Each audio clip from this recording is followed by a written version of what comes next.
Tuhan semesta alam telah memperingatkan semua itu kepada manusia, bahwa manusia haruslah mengikuti segala perintah dan menjauhi segala larangan darinya. Seperti blueprint awal kenapa manusia diciptakan di muka bumi.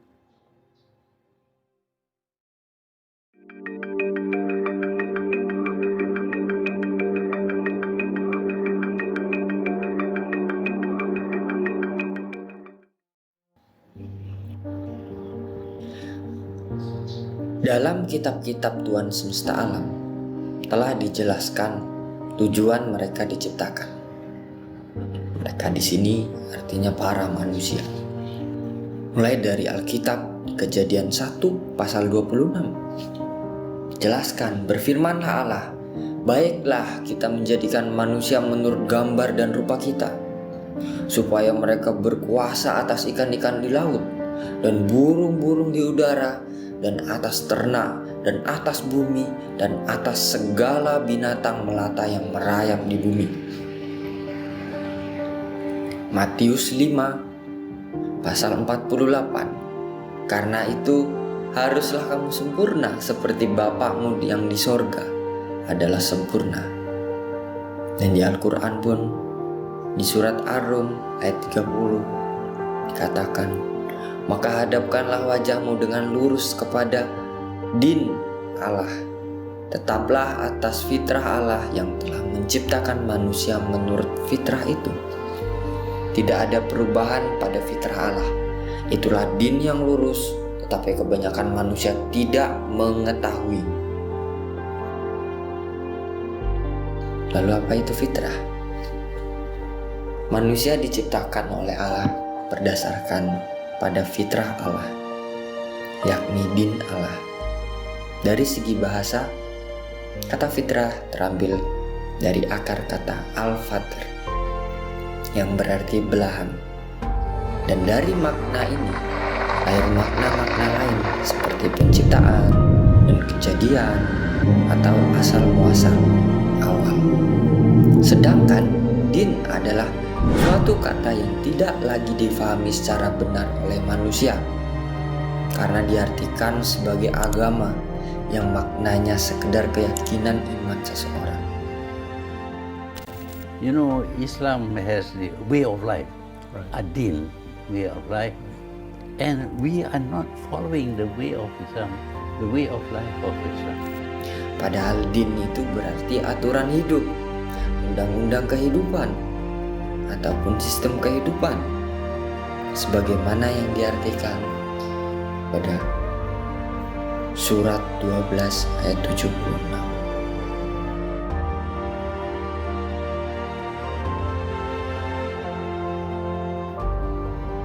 Kembali kepada fitrah adalah kembali menegakkan aturan Allah dalam kehidupan ini. Hal inilah yang menjadi pekerjaan para nabi dan rasul sepanjang zaman. Perintah kepada mereka tidak pernah berubah, selalu sama sejak dahulu. Dan seruan mereka kepada manusia lainnya juga demikian. Tetap sama dan tak pernah berubah sedikit pun. Manusia yang merasa berat dengan seruan-seruan tersebut adalah orang-orang yang menyenangi kehidupan yang aturannya bukan dari Allah, yakni aturan yang mereka ada-adakan dengan tangan mereka sendiri, dan itulah yang disebut berhala.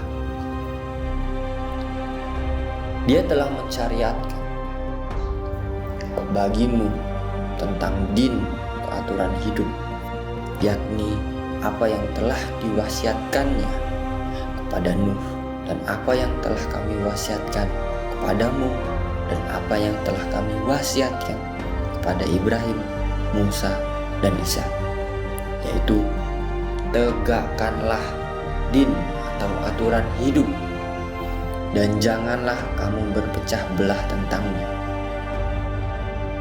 Amat berat bagi orang-orang musyrik din atau aturan hidup yang kamu seru mereka kepadanya. Allah menarik kepada din atau aturan hidup itu orang yang dikehendakinya dan memberi petunjuk kepada din aturan hidupnya kepada orang yang kembali kepadanya.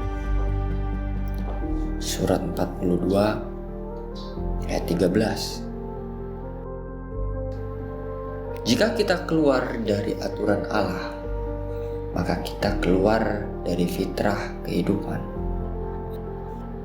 Mari kita lihat ayat berikut.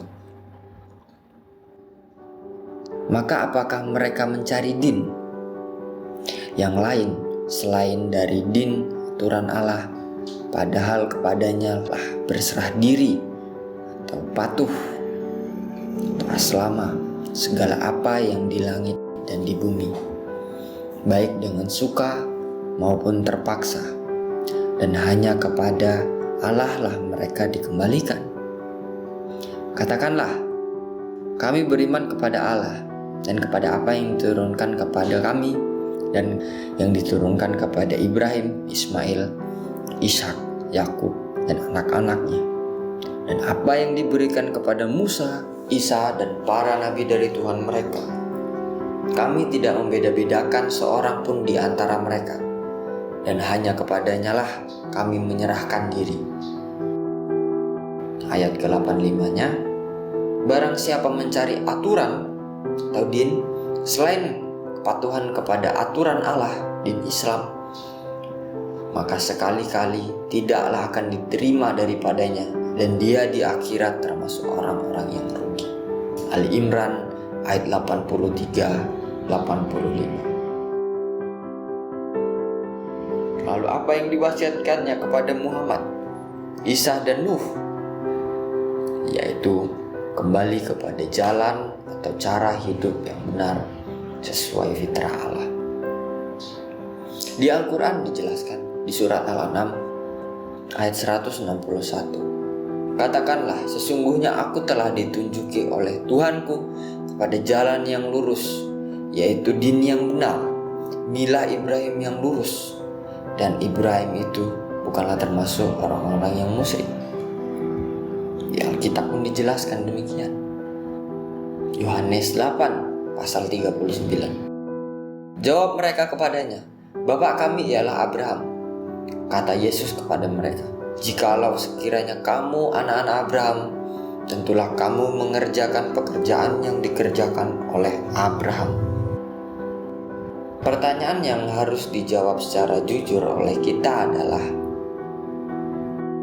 apakah kita sudah benar-benar kembali kepada fitrah penciptaan manusia?